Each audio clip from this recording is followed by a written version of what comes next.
Even though today's search came up empty, that doesn't mean it won't be productive for cold case detectives. News specialist Andrew Adams spoke to an expert who brought justice to a murder case 46 years after the fact. So it can happen. Andrew?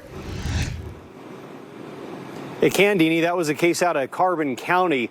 Loretta Jones found murdered in her home in 1970. His work led to an arrest in 2016, and he says even if DNA evidence wasn't produced by the dig today, it can still make a major difference.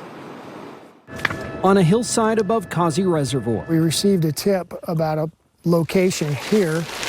It was a day that began with hope of breaking new ground on a nearly 40-year-old mystery. The Sheree Warren case is still an open and active investigation. Warren vanished in 1985, and a tip brought police to this site in hopes of finding her remains. Obviously, in a homicide, a body is very important. While the dig ultimately came up empty, investigators remained far from ready to give up. You're almost a lone warrior on this type of stuff. Retired Detective David Brewer says he's seen efforts like these make a huge difference, even if they don't turn up a body or DNA evidence. I received phone calls and phone calls one after another of all these little tips here and there. Sometimes, he says, people close to the persons of interest end up coming forward when they wouldn't have in the past. Relationships change over the years. This person may have been a cheerleader for that person back then, but now has no loyalty at all and not worried about any kind of repercussions or whatnot, and is willing to talk. Brewer says cold cases are full of dead ends,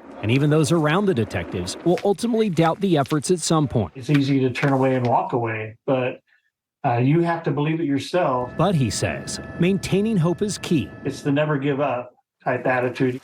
When it comes to unlocking a decades-old mystery. Take everything for gold until you can prove it's not.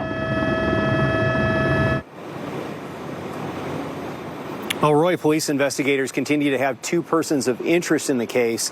Warren's estranged husband and a former police reserve officer who dated her. Back to you. Andrew hopes hopefully something will still emerge that they didn't expect. Thank you.